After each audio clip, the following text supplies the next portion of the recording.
ঢেঁড়স ভাজা, তো যা যা দেখলে তোমরা, ডাল, ওগুলোই রান্না হয়েছে।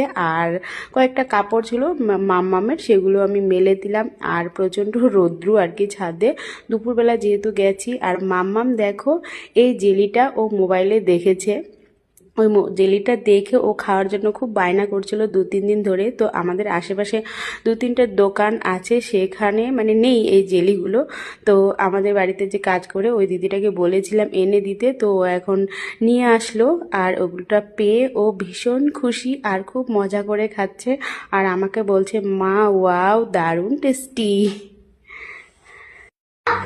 ঠিক আছে, এটা গাড়ি, ঠিক আছে, এটা হচ্ছে একটা ব্রাশি চলা, এটা এখানে ও এখানে থাকবে, ঠিক আছে, একটা হ্যান্ডেল আছে, আজকেও গিয়ে পড়বে, ঠিক আছে, তুমি বলবে কাক পড়বে, তখন তখন তো নিচেই পড়বে।